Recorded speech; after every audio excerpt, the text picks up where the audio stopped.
guess that was the moment. I was going to go peek at something else, but time just flies by. This is grand. This is wonderful. Oh, yes. When another rectangle comes up on my screen, my hands go up like this, as if I just rolled the dice and got the perfect score for my Hi, next Christine. move. Hi, Richard. Yay! Hey, Jack, how are I'm so you? grateful. I'm doing okay. It's good to see you, Richard, and Nice to I'm see looking you. forward to how this conversation goes. I think we're live Yeah. now, Krista.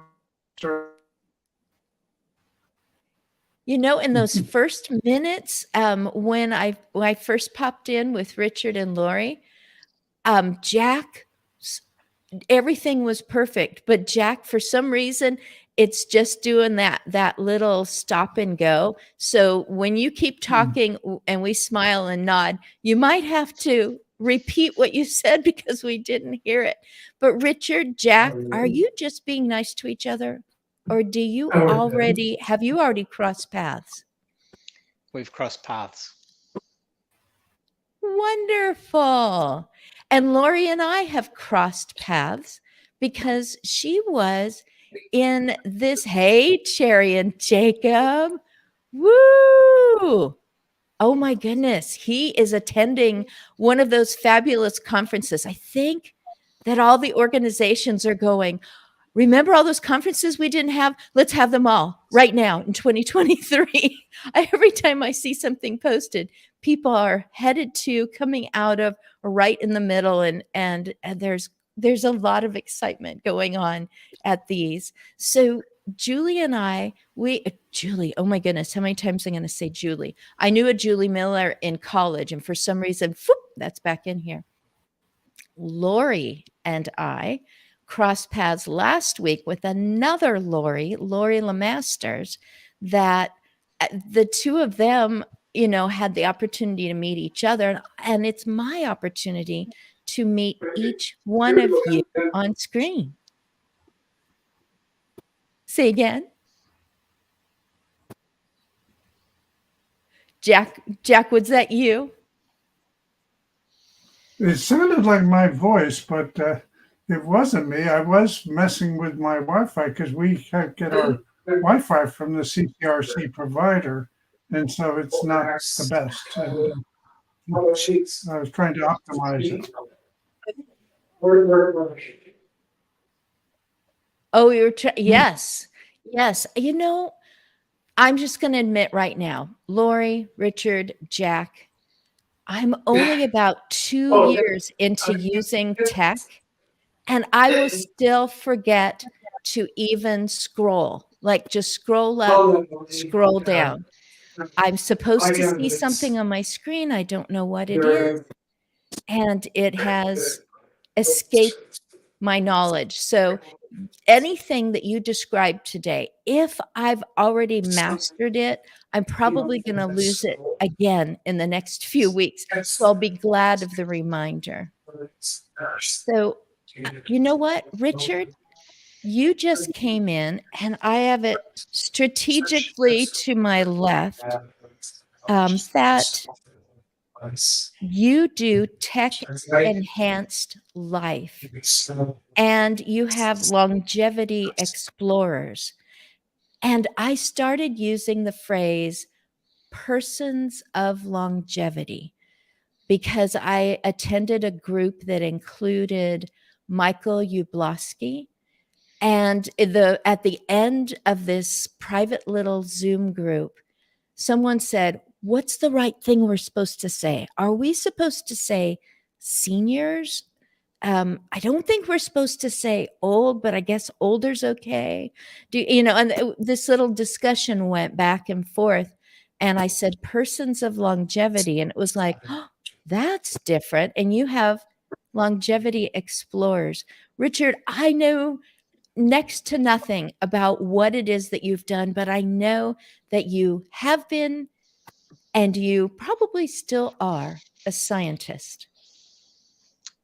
I was educated as a scientist. I'm not sure you ever stopped being one inside. That's right. What came first, tech enhanced life or the longevity explorers? Would you like a sort of little introduction? Is that what you'd like? I need to, I feel like I need to know what this is about that you're doing. So yeah, just tell me what it is, because it sounds like you made a pivot in your life for this, from what you were doing to what you are doing or putting more focus on now. Well, I don't know that that's right, but let me introduce you to Tech Oh, Enhanced Life. First of all, good. for anyone who's watching, there's a website, which is techenhancedlife.com, where we've gone to a lot of trouble to try and explain what we're doing and things. So that's probably a better source than me, but I'll just give the little overview. Tech Enhanced Life is a social venture, which means we're a sort of a cross between a nonprofit and a regular company. And our mission is improving the quality of life of older adults and their families and caregivers. And the way we do that is has changed a bit over the years, but we have several initiatives. We've helped to enable a community of individuals who call themselves the longevity explorers, who are older adults, mostly in their 60s, 70s, 80s, and 90s, a few in their hundreds, who are kind of interested in exploring the intersection of aging and technology as a sort of a club. So they meet regularly and they try out new products and write what they discover on Tech Enhanced Life. And then Tech Enhanced Life is a sort of publishing vehicle where we publish people's experiences trying to solve specific challenges relating to getting older, often using gadgets, but not always. And then our third thing we sometimes do, which is kind of a bit less lower down in what we care about, but which we do. We started quite a few years ago to get approached by companies that were interested in developing new products and wanted some help understanding what older adults would actually be interested in and find useful. And so we sometimes do little consulting projects with companies where we help them listen to our community of longevity explorers about what they really care about and whether some particular prototype is going to be useful or not. That's my intro. That's a great intro. I feel like I have 3 pictures in my mind, and it's as if you are singing harmony to the same song as Cindy and Christine Hardenweiss. They have products, not necessarily technology, but they are given or sent, or they purchase products and try it out and, kind of leave a video recommendation of, that particular kind of tool or this particular bit of innovation. I've even seen them try out some edible products that help with hydration and help to increase maybe the desire to drink water. There's just, and what you're doing is you're going to the source and saying, how did that work out for you? And I don't know, I'm going to give this a try. There's another Richard Iowati, and he's the gadget man. And he always takes what he calls a cross section of the UK. So he has 3 or 4 people who try out some of the gadgets and give their, we're all in agreement that this one is thumbs up. Technology, again, it can be something that is just very physical and seems to check all the boxes of, ease of use or learning how to do it, or I just enjoy it, or I think my life will be better if I walk out in the morning and see this on the kitchen counter, whatever it is. So I'm fascinated by that, because just before we went live, and by the way, Steve Berger, he put in a comment, And that was pretty encouraging to me. Using my technology, I go over to the comments and there he is. Oh, this is just so wonderful to know that, I find out afterwards that people were watching, but they just didn't pop in a comment. And for the first time, I'm going to say, if you want to pop in a link to what you do, especially if it is enhancing to life because of technology, you can go right ahead and do that as well. And you can also make a comment. Let us know where you're at. Cherian is attending an Aging 2023 conference. So he popped in to say hi, which was great. He has been a guest here on Aspects of Aging before. And Lori, I'm gonna swirl around to you, and for the first time, I've only done this since August. Every Wednesday, haven't missed a Wednesday because I just can't, because I'm such an aging enthusiast. But for the first time, I said, "Can you come back again next week?" And you were able to, and I am so grateful for that. So, Thank you. ooh, wonderful. All righty. There is a quote. There is a quote from Jack.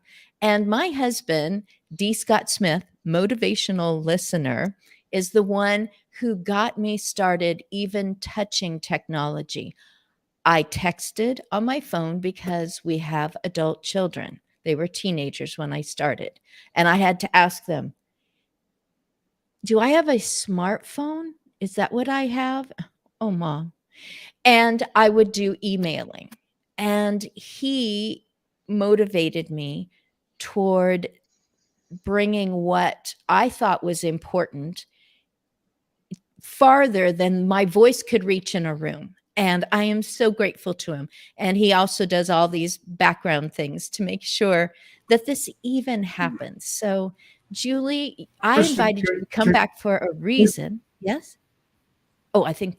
Okay, to get on topic, Kristen, what is technology? Okay, you're not, I don't want to embarrass you by asking your age, but what technology most enhances your life?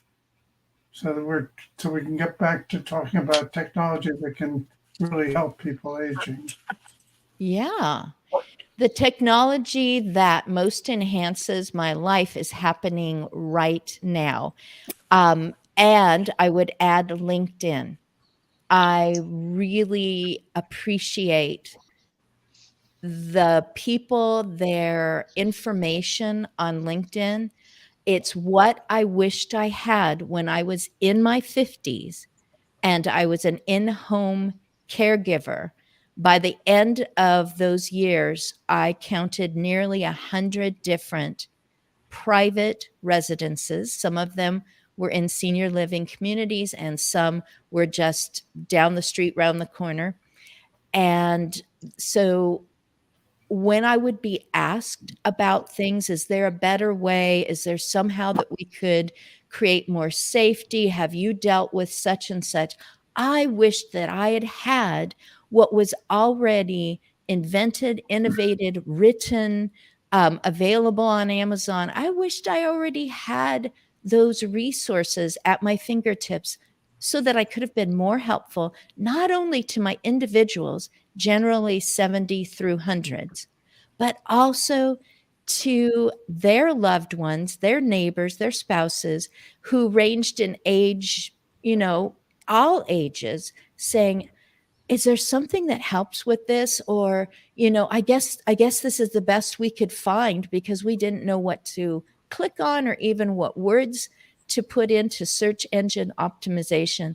So I love what I have now, and I wish I could go back. The technology that would help me the most would be to go back in time and be able to hand these resources to everyone. So the thing that helps you the most is having your own streaming show on LinkedIn. Am I understanding that that's what's been most meaningful for you?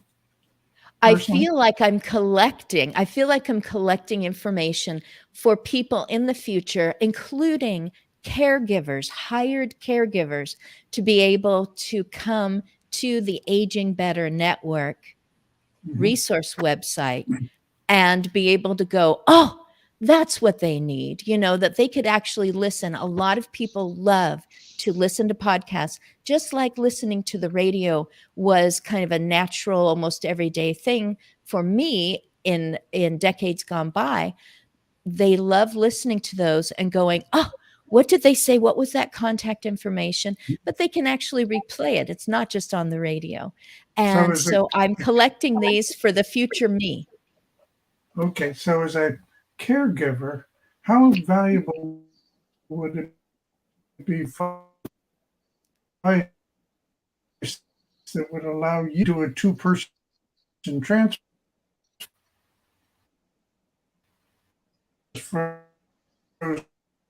and my And Wi-Fi Jack, the complete and automate it? and Jack, for some reason, Go ahead. the that glitch thing is happening again. I did catch two-person transfer, and I know exactly what you're talking Yeah, I about when often you say, yeah.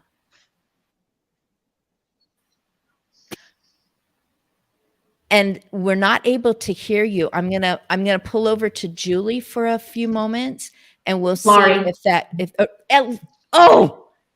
Oh my goodness. Well, yay, I'm in my 60s. I keep crisscrossing people. Lori, keep saying your name.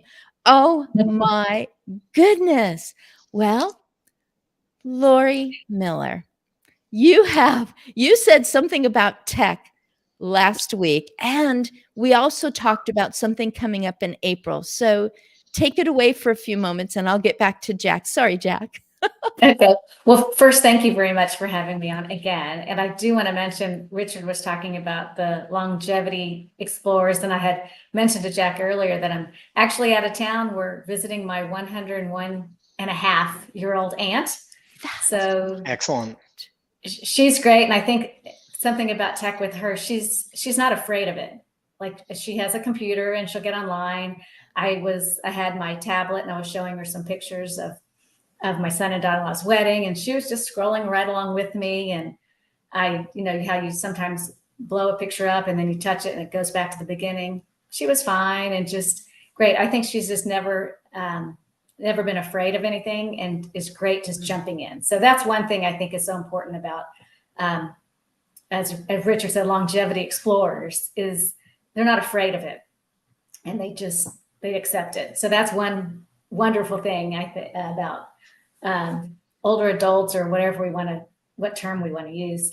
But I had, what I had mentioned before is I just started a website called Age Tech Now, which it's kind of I guess maybe a precursor to Richard, in the sense that I own a home care agency as well. And I would be looking for solutions. And maybe this is what Jack was talking about, kind of looking at solutions on how we can help our clients and just improve, kind of what you said too, Christine, just improve quality of life. And every time I would hear of a product or hear of a service in our industry, maybe someone just was awarded grant money, or they just won, a new prize, because all of the aging conferences have a lot of award money attached to them.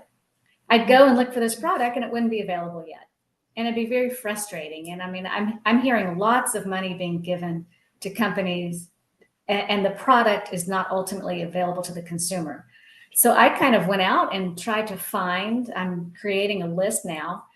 We have about 20 plus companies on there so far, of items that are actually products, services, or apps, technology that's actually available to the consumer now.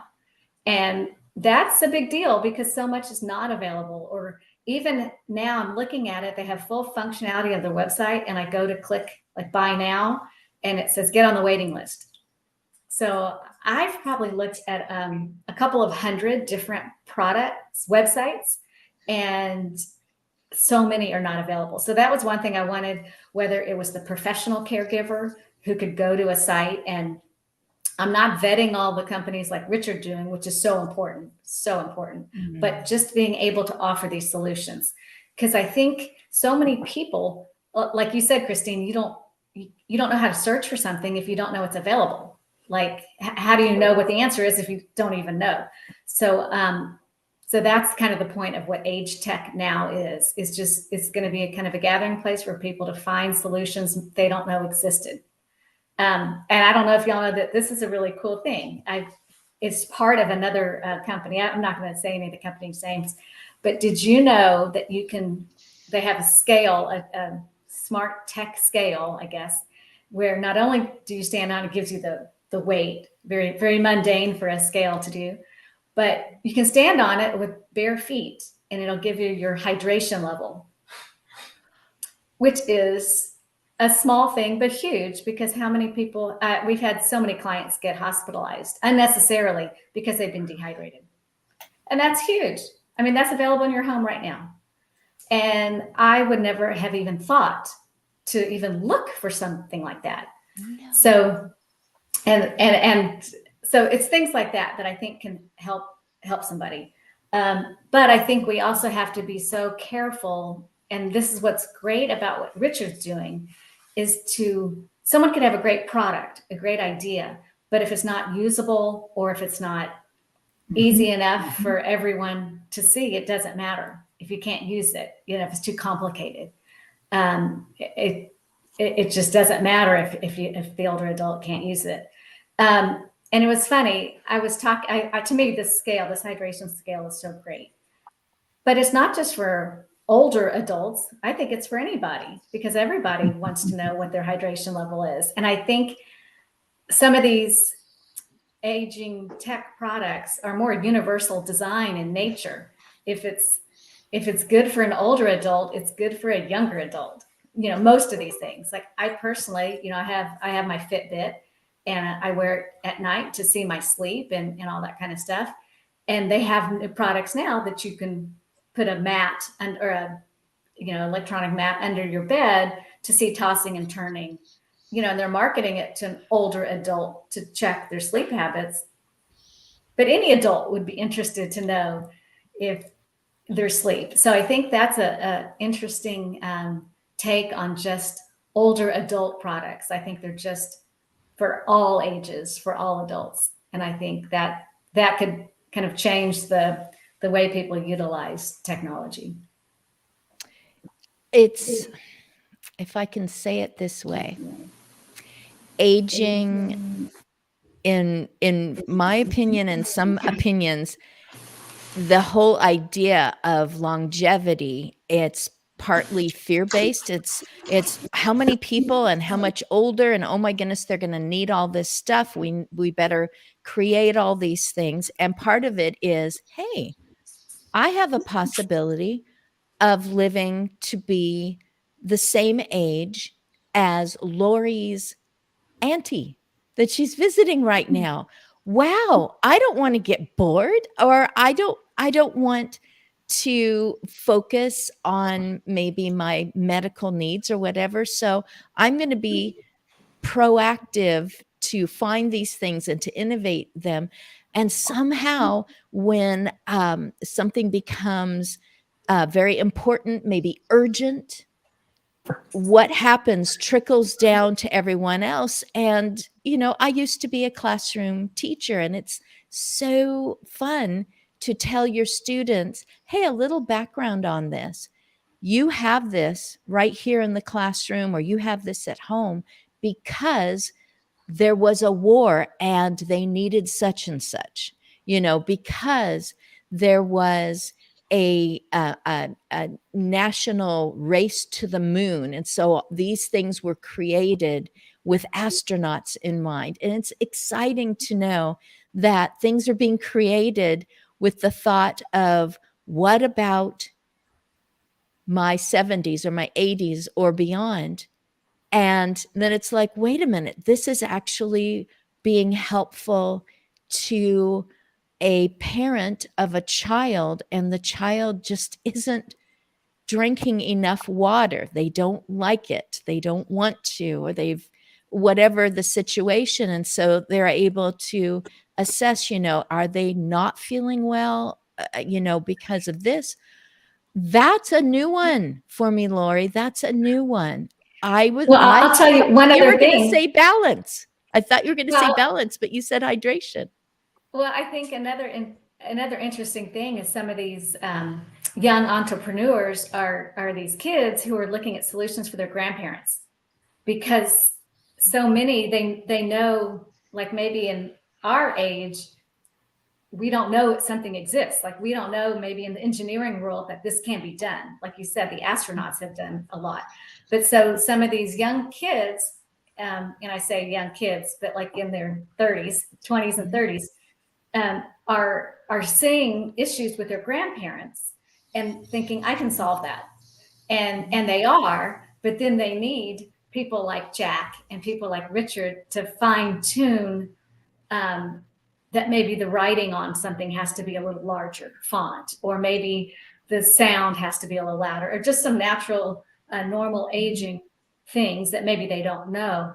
But they're coming up with some great, I mean, I'm just overwhelmed with excitement on some of these great products that are out there now that I not only did I not know they were available, I had no idea they could be available, that we can do some of this stuff. Well, I come at it from a different perspective. Can you hear me now? Okay, okay. I apologize that this Wi-Fi sucks. But anyway, my interest is to find the needs and get them developed. So Japan, they can do a 2-person transfer with 1 person. Why don't we use that in the United States? Why aren't our software people developing? And too often we've sort of got Silicon Valley fever. So people think if I do a minor application and I call it brain enhancement or whatever, and then I sell it, I'll become an instant millionaire. And that's just nonsense. But if you solve the real problem, think of the activities of daily living that are the necessary activities, like toileting. Toileting can be addressed. Just redesign the damn bathroom, and you can automate it. There are all these things that are crying out to be done, but you have to prove the economics and the market. It isn't just. I think we're getting there, Jack. I think we're there. I think the numbers of older adults are such that, you always say follow the money. I think we're there. I think the population is aging. There's enough people now in the population that are needing this, that follows the money, that it can be a business plan. And for whatever reason, that's good. But people are working on all of that stuff now, because you do have to prove it. I mean, so you have to make that use case. I think we're going to have less human, but people are not going to be working 40-hour weeks for much longer, because that becomes an impediment to the advance of technology. I remember when people wanted to have a teller when they went to the bank, and now we have a robot that serves us at the bank. But because we've gotten used to it, we don't call it a robot. And there's no place where this is called for more than in things that allow people to maintain their independence longer into old age, and without having to become second-class citizens. Because the thing that really motivated me to get started in my old age was the fact that when I moved to a senior living community, they viewed me as a second-class citizen, and I lost my self-worth. And so I've fought for the last 16 years to try to change that. And so when I hear, oh, well, I take care of these helpless people, don't make us pathetic. We're not pathetic. We just are 100 years old, but we still want to make a difference, and we still vote. Jack, I wish you had met her. I was working under the umbrella of a company. I was loving my new situation. I was part marketer and part activities of daily living assistant. So all these things were happening, and I came in to assist my person, 96. She said, "What's wrong?" She said, "Do old people make you sad?" And I looked at her and I laughed. I said, "Do old people make you sad?" You know, my 96-year-old friend. And she goes, "What's going on?" I said, "I just found out the company closed. I have to stop. I'm, she goes, "You know, I'm a businesswoman." She didn't say was. And that gave me even more confidence. She goes, "You know, I'm a businesswoman." She said, "Let's work together and you're going to build up your own clientele. And this is how we're going to do it." And she's mapping it out while I'm serving. And I did. And I did get to the point where just me, just a person, little face, had more than I could handle. I was looking for other people. I literally said, "Maybe so and so, or would you be willing to do this?" And you know, I am so glad that she said that to me, and she steered me right. And she was first class, and so are you. And I think today, the three of you, you seem to be, you know, just like the stair steps going up this beautiful spiral staircase in what you provide and what you place before others, and what you, Richard, I feel like you said you had a third thing that maybe isn't your biggest push, but it's important enough, and you've integrated that as well. So you've been very politely listening. What thoughts are you bursting to talk about? And please tell me if you've already heard of the bathroom scale that also assesses your hydration level. I think there's lots of potentially interesting products, actually. I don't know if we want to single them out particularly, but I haven't got any burning thoughts I was wanting to share, but I'm happy to talk about any topics you'd like to frame. I was afraid, really scared. I mean, here's my husband going, "You are saying these resources need to be more accessible." I had no idea that all these people existed that had the same thought that I did. Not a clue. And so first he says, "We'll try this." And oh my goodness, I'm going to do it wrong. Or what if I click on something? And I have. Cherry and Jacob can tell you, I clicked on the wrong thing on my phone, and I ended up in a Clubhouse private room with him. And he says, "It's okay. I'll tell you what to do to get back to the one that you wanted to be at." And I'm just like, I'm touching the wrong thing. And then here's Lori saying that her aunt just naturally, she's not afraid. You know, so is it that I really think that something's going to melt, blow up, start smoking, I'm going to ruin something forever and lose my bank account? Or is it that I'm afraid that I'm going to look dumb? Well, Do you come across that? yes, there's a stereotypical story that before they use a product, women read the manual because they're afraid of making a mistake, and men just run right in and make mistakes. And then when they get stumped and can't get out, they finally go look it up in the manual. And that's not completely true. I know women who plunge right in, and I know men who are scared and hold back and actually read the manuals. And some of the manuals used to be quite large. They no longer give you those big. Remember when everything came with a big book? It doesn't anymore. But you're a little wary of most caregivers, and that's what biases this industry against technology. A little afraid of. I've always welcomed technology. I'm an actuary. I always had to deal with huge amounts of data, and I was running a fairly large business, and so I had to have it. I love it. I welcome this stuff, and I can tell me your problem. I'll figure out a solution. My problem is convincing somebody to invest capital in it and do the engineering to get the job done. But you can solve almost any problem, particularly the mechanical tasks that are so common in caring for the people who are failing because of age. So there's so much opportunity there. We just have to unlock it. Yeah, I think that people are afraid of change also, and maybe they're just afraid to try something new or try something different. And Jack, I have to say, I think women ask for directions way quicker than men do. That's Is that the joke kind of about thing. the gas station and asking the direction? Yeah.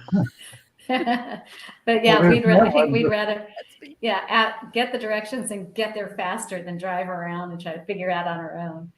Well, But I think I can those. assure you that the navigation system in our car saved my marriage. I bet. My husband said that too. He says now that we can just GPS to get there, he said, I just think of it as cheating, and I'm all for cheating.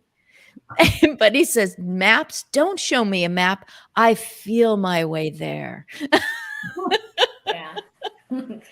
But back, I think those that age well or successfully aren't afraid of change and welcome it or like the challenge of something new. And maybe they've been that way all their life. And it just is an easier thing. I think a lot of people are afraid. I was this way when we first got computers and internet and all that you were going to break something. But once you kind of realize you're not going to break something, you're not going to, blow something up, that it's okay and it's safe and you can make mistakes and that's how you learn. And I think it's getting easier now because it's just part of our everyday life, whether it's using a microwave or using the remote control or whatever it is. Right. I think people are comfortable with it or getting more comfortable. I'll tell you what I'm finding a problem. And I'd be interested in Richard and Jack, if you've come across this, is privacy. I have a lot of clients who don't want to do all these sensors and even the hydration scale. It's privacy. They don't want their information out there. And that's a huge deal. Well, the question for me is, what are you afraid of? I mean, I remember, my mother-in-law, she was all upset that people could come by with a camera and take a picture of her house. Well, how are you going to prevent that? Now Google's made a fine art of it, so anybody can pretty much find their house, but people are still afraid. They think they have something secret, they're going to be in trouble. And if you just are open to not be in trouble, I put in a Ring doorbell, and my neighbor complained. And I think, and then she enlisted the whole neighborhood behind my back to come and tell me that I had to take down the Ring camera. And it turned out what she was going around was telling people that thought I was spying on her. She thought when she took her trash out, I was lusting after her. First place, I have a very happy marriage. Second place, I'm 86 years old. I don't go around lusting after women a whole lot. And finally, when she's in her nightgown taking her trash out, well, to each his taste. So, but she made such a thing out of it, and that's why demagoguery and populism is able to move people. They play to people's fears and their angers, and that hurts the progress of humanity. Technology is a great resource for the future. ChatGPT is a fascinating advance that's making something available to people in a way they can understand And at the same time, now they've decided it's going to take over the world. So when I the think it's first, amazing. I so love when the it. I think it's first amazing. guy invented a hammer, people objected to the hammer. He said, "Well, look, I can hammer and nail really fast." And they said, "Yes, but you could bash my head in and use the claw to claw my brains out. We're going to ban all hammers. We cannot have hammers in the world." So, Jack, is that a true story? no. No, but okay. I just had to make sure. But you're giving it as an But example. the fact is that Okay. most people are mediocre because mediocrity rules. And so mediocrity prevents advance. And you need a leadership group to lead the advance. And that's what we're here for. Programs like this help unlock that. We need to show people the future. Caregivers are afraid they may lose their jobs. Well, they're going to have a wonderful future doing something else. We'll help them make the transition. But if we can take away the worst parts of that job, aren't we doing a wonderful service to them? Absolutely, and caregivers will never be extinct. We need more of them. I think having technology will still not enable enough caregivers to go into the profession. So we always need more humans. And I think that's the point, is the technology is not going to replace the human. It'll enhance the human, because we don't have enough to care for everybody. And back to what you said, Jack, about what are people afraid of. I can tell you what this particular gentleman, what he was afraid of. And I feel it was legit in some ways and not in others. This particular information would go to his children. And he's independent, living at home, and he didn't want the information. He didn't feel that anyone needed his information in that regard. And I get that, because were they going to say, "Oh, for whatever reason, now we have to move you into assisted living"? And I think a lot of people fear that someone's going to say, "Oh, you can't. We're going to take your independence away now." When it's not that at all. It's to keep them independent and to keep them safe and hopefully prevent a fall, because there's a lot of fall prevention out there. But Jack is right in the fear. People just hear something and fear it, whether it's correct or not. I think there's some other aspects of all that maybe to build on what you guys were just talking about, because the privacy topic comes up a lot when the longevity explorers are looking at new products. And we found that if you dig past the initial, knee-jerk reactions, you get to a common place often in the discussion, which is that you're right, people don't just want random bits of information sold to other people. That's obviously true. The real conversation, though, is what's the benefit to them of this product compared to the privacy infringement? And people, once they understand that, they start to make trade-offs. A lot of these products, the reason no one wants them is there isn't any benefit that the older adult notices in their opinion. And so they say, well, privacy, I don't want my kids to know, blah, blah, blah. But what they're really saying is, I don't see why this is useful to me. But I do see some downside, so let's not have it. And I think the framing of that benefit versus privacy stuff is the key conversation.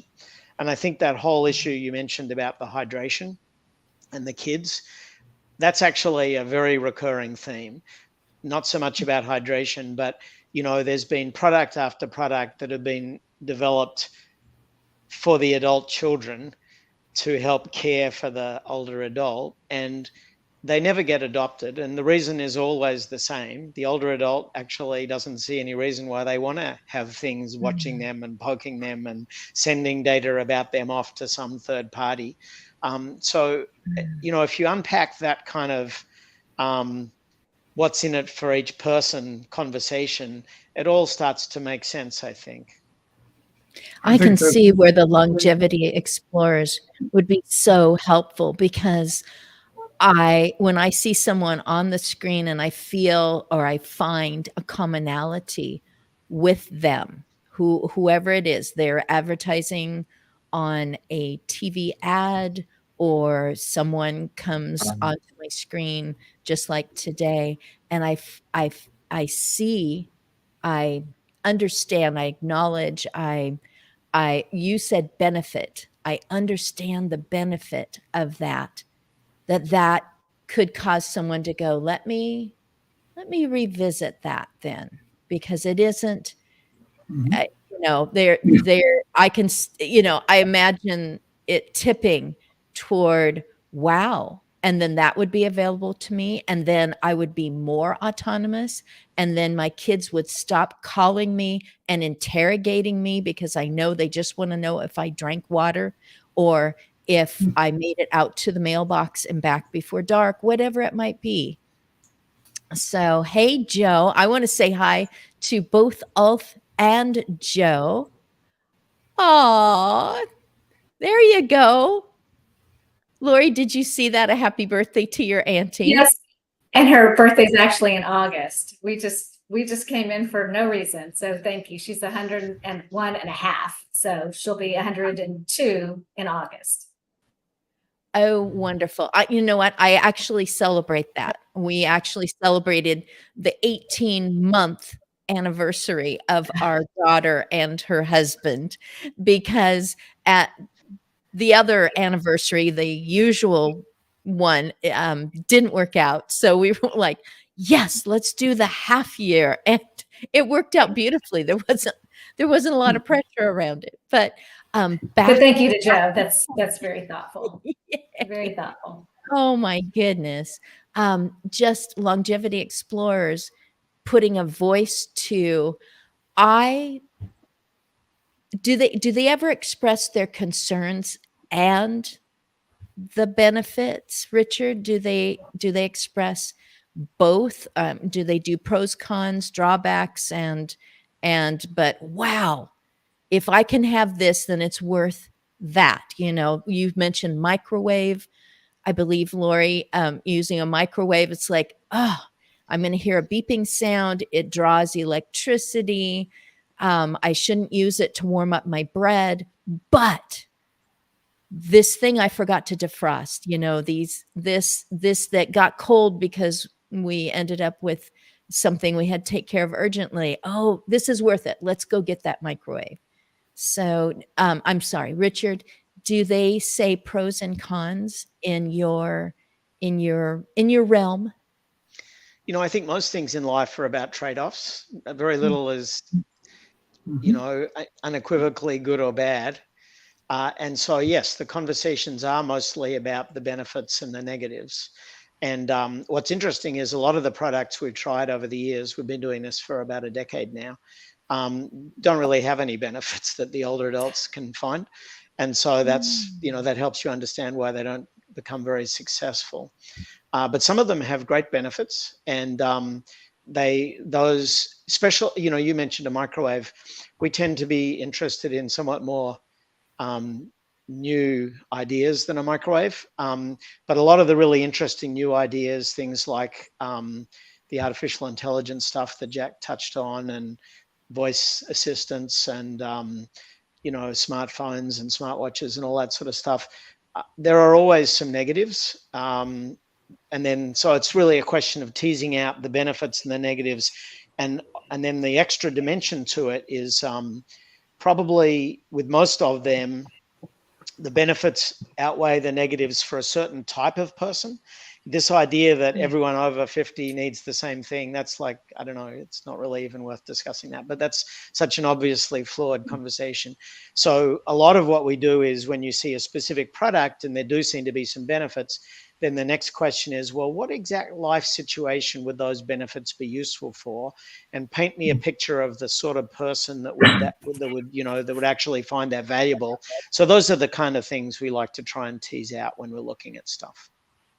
And I think the best products come from the person who is solving an actual problem that they incurred. I agree with you. They had this problem and I'm fixing it, as opposed to, I think this sounds like a good idea and maybe it'll solve it. And I think another thing that a lot of people don't, and I bet Jack understands this more than anybody, that everybody, when I talk about everybody, everyone who's competent, everyone who is competent, everyone has a right to make a bad decision. I mean, if a person wants to not have something that might help them, that's their prerogative. That's their right. I mean, just because you move into a continuing care community, assisted living, independent living, you still have the right to make a poor choice.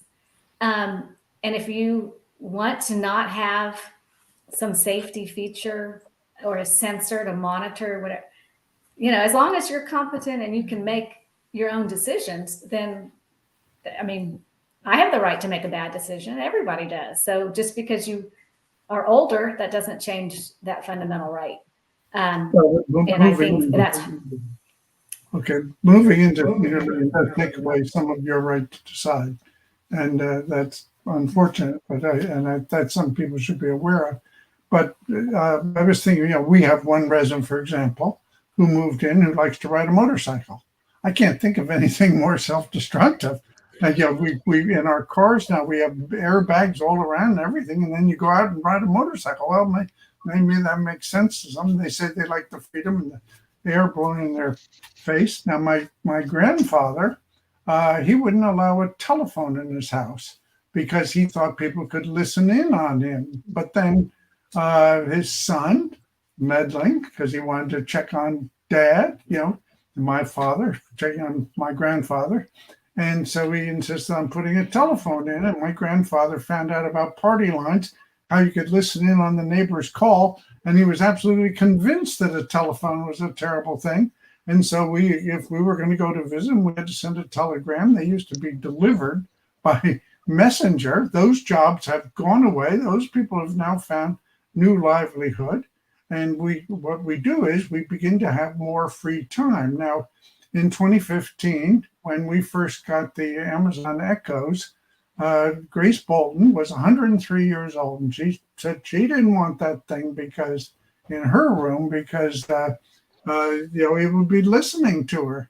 And then I was able to show her that if she just asked I can't say its name, but if she just asked that ladies to get her the Reverend David Jeremiah, she could listen to David Jeremiah. That one thing convinced her. She got that thing in, and then she found out she could tell it that she felt hot or she felt cold. That saved a trip from assisted living people to come in and adjust her temperature. And she was able to have more control in her life. And, she died shortly after that. But if you really put these things together for the people you're going to serve, rather than serving yourself and your own self ideas, you can really get them to go like contagion. 70% of our residents now use the Alexa devices, not because of our provider. Our provider was resistant. We did it, and we put that in, and we got the residents doing it. It's the old people themselves who are driving the demand for technology. It's not the people who are caring for them. That's awesome. There it is again, Richard. Benefits outweighing the drawbacks. Absolutely. It was a perfect example of what I was trying to say before. Yeah. Oh, I It's love always this. more eloquent than me. You have all made me smarter. Lori, how have I done on your name the last 25 minutes? You've gotten it perfect. Okay. If I see that other person again somehow, probably on LinkedIn, I'll just have to tell them, say. But I would just like for you to make an announcement in these last moments, not only how people can get a hold of you, and I'll make sure that Jack and Richard have that opportunity, but also what's coming up in April. Absolutely. So April 16th is National Healthcare Decisions Day. And it's a great time just to reflect. If you think about it, tax day is the 15th. So death and taxes, perfect to remember that. It's just to reflect on how you want to live at the end of your life and to share your wishes with your family. It's such a gift to let your family and loved ones know how you want to live. And but you have to share that information. And so April 16th is just a great time to either revisit that conversation. Maybe your own circumstances have changed, or maybe you've changed your mind, because again, we have the right to change our mind on this kind of stuff. Or maybe you've never thought about it and never had the conversation. So I urge everyone to think about it and share their wishes on National Healthcare Decisions Day. I have to get hold of me with Age Tech. The new website is agetechnow.com, and you can always get hold of me there, or on LinkedIn. Just search my name, Laurie Miller. I also own Apple Care and Companion, which is my home care agency. So thank you so much for having me on today. And it was so good to meet Jack and Richard. Thank you, guys. Nice to meet you, Laurie. I don't know, Richard. Could you tell that I was nervous coming into this one? No, you seem very calm.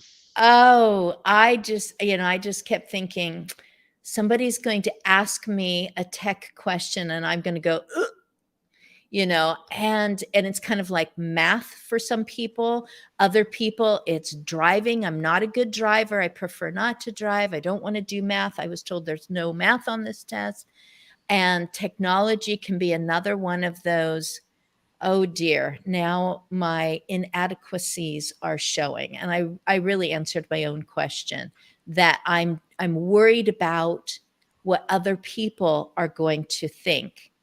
And I was told by another high school friend at a reunion, it's like, don't sweat the small stuff. It's like, oh, that's so freeing. Instead of sweating all these minutia and getting down at the molecular level of what I could do wrong or what someone else could think of me, instead looking at the big picture and going, I got to meet Richard and Laurie again, and Jack, who I've seen so many times in this or that arena. I got to meet you all. Yay! Yay for the electronics and the innovations. For what an opportunity. There's the big picture. I'm meeting people and they're doing something about it. Whatever the problem is or the gap or the pain point, they're doing something about it. It's totally worth it. So Richard, how to get a hold of you or contact information, and any final thought?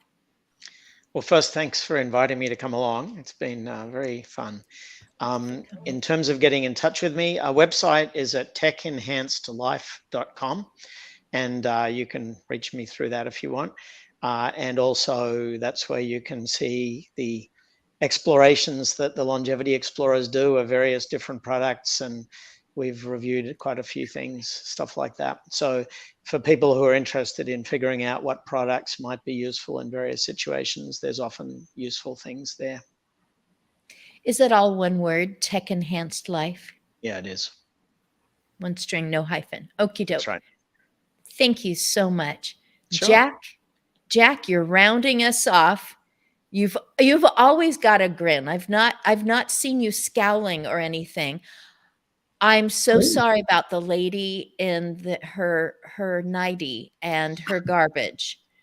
That's just, and also the Wi-Fi that's just working perfectly now. It really has been working perfectly for quite a while. So, and I'm so grateful because I didn't want to lose what you were saying. So how to get a hold of you? I know active aging. The word's action aging, but Action aging. Oh, action aging. I know why I mixed that up. Go ahead. Yeah, but anyway, yes, that will work, and the Wi-Fi, I think, is just Spectrum. We have a company called Spectrum. You all know these companies. They're sort of dinosaurs left over from the 90s, and they provide our services here. And I think a new thing is on the way, but it's raining today, and our internet provider doesn't do well in the rain. So, but since it seldom rains in California, you don't have to do anything. Mañana is coming. Tomorrow we'll be there, and who needs window on such a sunny day? So there you go.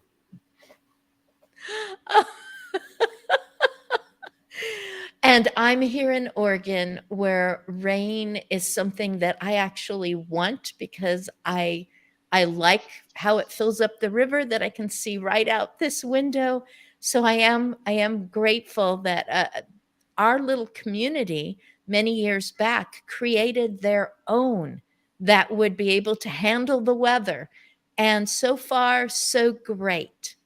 So good job to the economic developer whose office is just a walk away. I can walk right by him and wave through the window when I'm walking the dog. And he really worked on that because it was tough getting a big provider to come into an area that has a very tiny university, which I love because I actually attended there, and we're surrounded by farm fields and forests, and so they took the bull by the horns too and made that happen. I think he needs a statue in the beautiful park across the street for creating the opportunities for people. And thank you, all three of you. You're immortalized on agingbetter.com/live-stream-video forever. So this is your sculpture. This is where you're going to be immortalized. And I thank you very, very much.